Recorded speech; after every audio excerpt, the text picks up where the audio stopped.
Hello दोस्तों, welcome to my YouTube channel Ayush tutorial. कैसे हो आप लोग सब? उम्मीद करता हूं अच्छे ही होंगे। आज के इस वीडियो में हम देखेंगे लॉज ऑफ मोशन चैप्टर का लास्ट टॉपिक, जो कि हमारा है सॉल्विंग प्रॉब्लम इन मैकेनिक्स। मतलब ये जो हमने मैकेनिक्स चैप्टर हमने जो स्टडी किया है, जो मोशन के बारे में हमने स्टडी करी है, first law, second law, third law, Newton का थर्ड लॉ को भी हमने स्टडी किया है।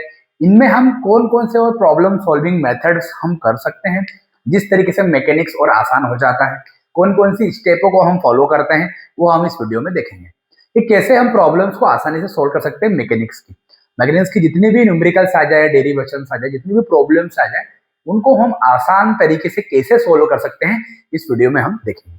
तो चलिए हम स्टार्ट करते हैं। लॉज ऑफ मोशन का जो है solving problem mechanics class 11 CBSE, जो यहाँ पर स्टेप्स आपको वन बाय वन लिखी गई है, वो मैंने खुद ने बनाई है।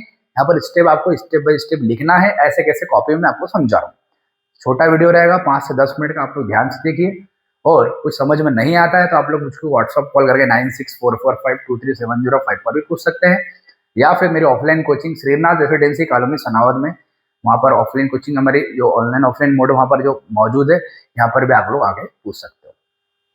अगर आपको कोई मंजिल में आपको पहुंचने की दिक्कत आ रही है, आपको मंजिल तक पहुंचना है, जैसे बहुत सारे बच्चों को मंजिल ही नहीं पता कि जाना कहाँ है, बट आप लोगों सभी से रिक्वेस्ट है कि आप सभी जन अपनी मंजिल का पता कर ले कि आपको जाना कहाँ है, तभी तो आप रास्ता ढूंढ पाओगे। तो मालूम है कि वहां पहुंचना है, तो आपको रास्ता तो पता होना चाहिए। ठीक है, तो मंजिल पता होगी तो रास्ता पता होगा। मंजिल पता करो, एम पता करो कि क्या जीवन में बनना है, क्या करना है। 9th क्लास में अगर आप आ गए हो, तो आप लोगों को 9, 10, 11, 12 में ही पता होना चाहिए कि करना क्या है जीवन में। अदरवाइज ये पढ़ने का भी कोई मतलब नहीं है। ठीक है, एम बना के बैठिए। आज ही आप लोग फुर्सत में 2-3 घंटे निकाल के, या कल 2-4 दिन के अंदर अंदर अपने टीचर्स, अपने दोस्तों से, अपने पेरेंट्स से, अपने जो भी शुभचिंतक जो भी है, या अपने को सही राय जो दे रहा है, उससे आप लोगों को क्या आपके लिए अच्छा है, आप वो लोग वो देखें। हमेशा 3 प्लान बना है, plan A, plan B, plan C. A disturb हुआ बी रहेगा, बी डिस्टर्ब हुआ सी रहेगा। ठीक है, चलिए। सॉल्विंग प्रॉब्लम इन मैकेनिक्स क्या होता है? Solving mechanics problem effectively requires a systematic approach. एक ये सिस्टमेटिक अप्रोच होती है। क्या होती है? Systematic approach. मतलब ये सिस्टमेटिक तरीके से आपको स्टेप बाय स्टेप चीजों को सॉल्व करना पड़ेगा, तो हमारी प्रॉब्लम आसानी से सॉल्व होगी। तो solving mechanics problem effectively requires a systematic approach. Following this steps helps in avoiding errors and finding the correct solution. मतलब मगर अगर हम ये जो स्टेप्स जो नीचे दी हुई है, अगर हम इनको फॉलो करते हैं, तो इनको अगर हम जब फॉलो करेंगे तो हमको क्या होगा, हमको हमारे जो क्वेश्चन सॉल्व करेंगे, हमारा परफेक्ट हमारा सॉल्यूशन निकलेगा, आंसर अच्छा करेक्ट निकलेगा, वहां पर कोई भी एरर देखने को नहीं मिलेगी। तो पहली स्टेप क्या है? जो भी आपको क्वेश्चन दे या प्रॉब्लम दे या कुछ भी दे, उसका सबसे पहले आप लोग डायग्राम बनाएं, और डायग्राम एकदम नीट एंड क्लीन होना चाहिए, ताकि आपको आसानी से समझ में आए और सामने वालों को भी समझ में आए। ठीक है। दूसरा क्या है? Identify all forces acting on the body, free body diagram. आपको फ्री बॉडी डायग्राम बनाना पड़ेगा। फ्री बॉडी डायग्राम बनाना पड़ेगा मतलब क्या कि एक ऑब्जेक्ट पर कितने सारे फोर्स लग रहे हैं, एक ऑब्जेक्ट पर कितने सारे वहां पर फोर्स लग रहे हैं, वो आपको वहां पर बताना पड़ेगा। रफ फ्री डायग्राम आपको बनाना पड़ेगा, उसी को हम बोलते हैं फ्री बॉडी डायग्राम। ठीक है, मतलब हमको जितने भी फोर्सेस रहते हैं वहां पर अपने को बताना पड़ेगा, मेंशन करना पड़ेगा। जैसे मान लो कि एक रफली डायग्राम में फ्री बॉडी डायग्राम बनाते हैं, जैसे कि ये ब्लॉक है, इस ब्लॉक पर नीचे से फोर्स लगता है, मतलब नीचे की तरफ फोर्स लगता है mg, जिसको हम वेट बोलते हैं।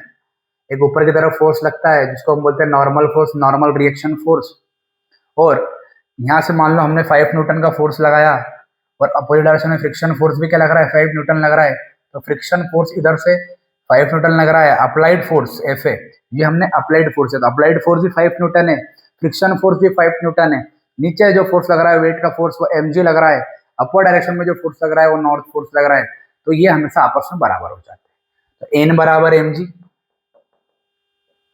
एफ ए बराबर एफ एफ, ये हो जाता है हमारा। आगे बात समझ में? मतलब हमारे चारों डायरेक्शन में जो फोर्स है वहां पर बराबर रहेंगे, मतलब हमारा ऑब्जेक्ट जो है वो रेस्ट पर रहेगा। तो ये प्रकार से क्या हो गया, फ्री बॉडी डायग्राम हो गया। क्या हो गया? Free body diagram. ठीक है, तो हमको सबसे पहले क्या बनाना पड़ेगा, डायग्राम बनाना पड़ेगा, और जितने फोर्स है हमको आइडेंटिफाई करना पड़ेगा कितने फोर्स वहां पर लग रहे हैं, मतलब उसका फ्री बॉडी डायग्राम हमको बनाना पड़ेगा। ठीक, स्टेप 3 हम देखते हैं। ये नंबर पे आप लोग कांटेक्ट करके आप लोग पूछ सकते हो। आयुष ट्यूटोरियल सनावत पे आपको सर्च करोगे यूट्यूब पर, आपको ऐसा मोनो दिखेगा, आप मेरे चैनल को सब्सक्राइब करें, और ज़्यादा से ज़्यादा शेयर करें ताकि और भी बच्चों को वहाँ पर इंफॉर्मेशन मिल पाए। और अगर आप मेरे चैनल को सब्सक्राइब करोगे तो आपको सबसे पहले नोटिफिकेशन मिल जाएगा, और नोटिफिकेशन अगर मिल जाएगा तो आप मेरे वीडियो सबसे पहले देख सकेंगे। मॉर्निंग में रोज डेली अपलोड होते हैं, सुबह 6 बजे मेरी क्लासेस चल रही है क्लास 11 की, आप लोग सभी जन पढ़ाई करें, ठीक है। चलिए तो हम चालू करते हैं। देखो मक्खियाँ भी बैठ जाती है, और है ना बारिश का मौसम है, मक्खियाँ बैठी की हमने स्टेप्स ऑटोमेटिक स्टेप फॉलो हो जाती है, ठीक है, अभी आपने देखेगा। चलिए सिस्टमेटिक स्टेप देखिए अपनी। Resolve the forces into rectangular component X and Y. अगर वहां पर कोई कंपोनेंट देखने को मिलते हैं तो उन कंपोनेंट को भी हमको फोर्सेस के बताना पड़ेगा, शो करना पड़ेगा।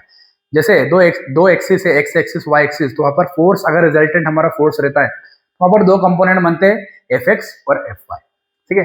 तो हमारे ऐसे दो फोर्स बनते हैं। और अगर वहां पर न्यूटन का सेकंड लॉ अगर हम अप्लाई कर देते हैं तो एफ क्या होता है, force, second law M A हमने प्रूफ करा था, father equal to mother, father equal to mother. कहाँ से आया था ये, rate of change of momentum is directly proportional to force apply on a body. यही तो क्या होता है, यही तो होता है न्यूटन का सेकंड लॉ ऑफ मोशन। अमन, अंजलि ध्यान सुनना, जितने बच्चे ऑनलाइन है आप सब ध्यान सुनना, इधर जो बेटे आकाश सभी ध्यान सुनना, इधर उदय, दुर्गेश ध्यान सुनना सभी जन, इधर इधर सिर्फ 5 मिनट पढ़ेंगे बस। मतलब कुछ भी नहीं करना है, जो भी आपको डायग्राम बना हुआ डायग्राम बनाना है पहली स्टेप। दूसरी स्टेप आपको फोर्सेस को मेंशन करना है, मतलब फ्री बॉडी डायग्राम बनाना। तीसरी स्टेप में क्या, अगर कंपोनेंट अगर किसी के होते हैं तो एफ एक्स और एफ वाई कंपोनेंट आपको बनाना पड़ेगा।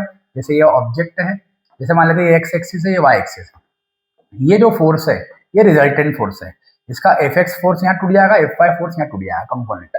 और जो चौथी स्टेप में हमने देखा कि अगर फोर्स हमें मालूम पड़ जाता है तो आसानी से Newton second law of motion की मदद से हम एम ए की वैल्यू निकाल सकते हैं। मतलब एफ इक्वल टू क्या हो जाएगा हमारा, एम ए हो जाएगा, एफ इक्वल टू हो जाएगा एम ए।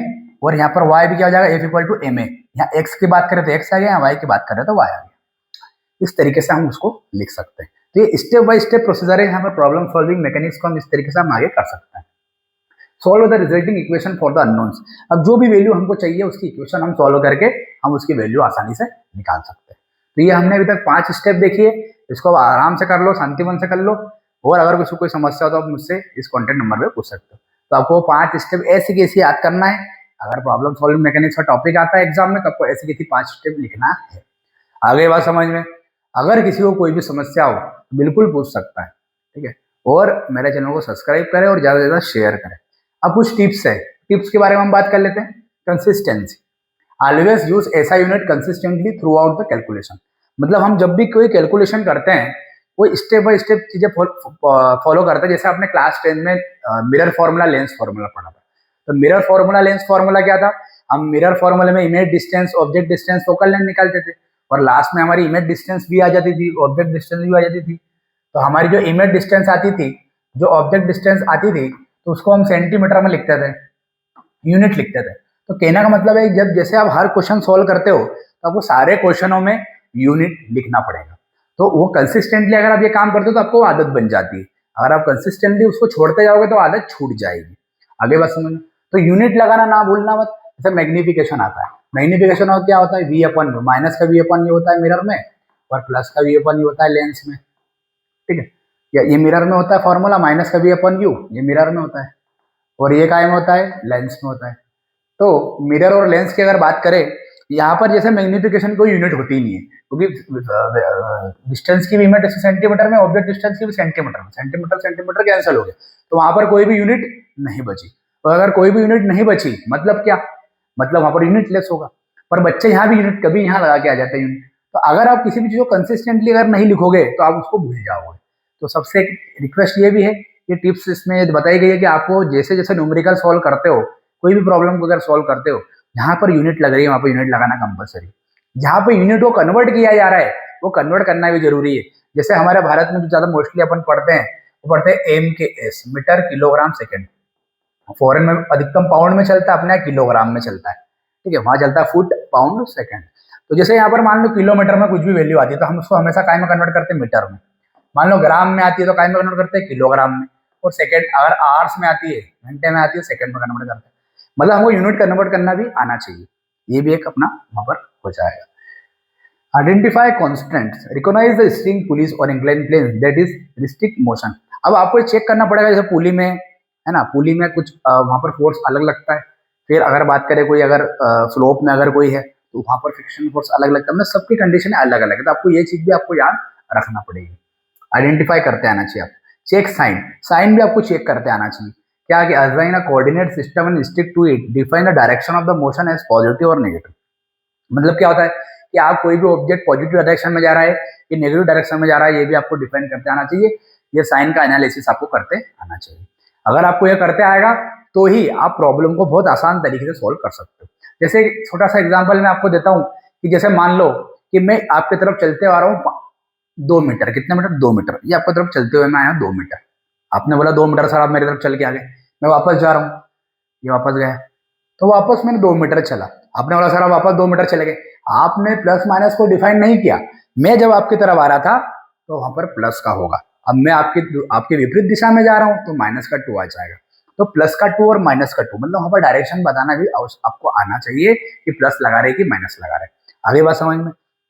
तो define the direction of motion as a positive, positive direction of motion कब रहेगा, नेगेटिव कब रहेगा, ये भी चीज आपको करते आना चाहिए। तो ये अपना जो है कि टॉपिक जो सिंपल सा प्रॉब्लम सॉल्विंग मैकेनिक्स है वो खत्म हो जाता है। जो भी इसमें मैंने लिखाया है उसको आपको लिखना है, जो पीडीएफ बनी ऐसी ऐसी आपको नोट्स बनाना है। क्लास 9th 10th खत्म हो चुका है, आप लोग जाके आयुष ट्यूटोरियल सनाउज पे सर्च करिए, वहाँ पर 9 10 को स्टडी करिए। 11 भी हमारे लगभग लगभग 3 चैप्टर कंप्लीट हो जाएंगे, भी एक्सरसाइज से क्वेश्चन बचे खत्म। मतलब ये हमारा जो चैप्टर चल रहा है वो शायद हमारा हो गया यूनिट एंड मेजरमेंट, हमारा हो गया मोशन इन स्ट्रेट लाइन, हमारा हो गया मोशन इन प्लेन। अब चल रहा है मोशन इन प्लेन। अब हमारा चल रहा है वर्क एनर्जी पावर। अब हमारा अगला चैप्टर क्या आएगा, वर्क एनर्जी एंड पावर आएगा, ठीक है। और लॉज ऑफ मोशन, ये वाला चैप्टर कौन सा चल रहा है, लॉज ऑफ मोशन। मतलब हमारा चौथा चैप्टर खत्म हो जाएगा। जी हाँ, पहला यूनिट एंड मेजरमेंट, दूसरा मोशन इन स्ट्रेट लाइन, तीसरा मोशन इन प्लेन, और ये लॉज ऑफ मोशन जिसमें हमने न्यूटन के लॉज देखे, मोमेंटम देखा, और भी बहुत सारी अच्छी अच्छी चीजें, डेरिवेशन देखे, वो चीजें डिस्कस करी। प्रॉब्लम सॉल्विंग मैकेनिक्स देखा, फ्रिक्शन देखा, स्टैटिक फ्रिक्शन देखा, काइनेटिक फ्रिक्शन देखा, कि म्यू जो होता है वो किस एरिया पे डिपेंड नहीं करता, उसके नेचर ऑफ उस पर डिपेंड करता है।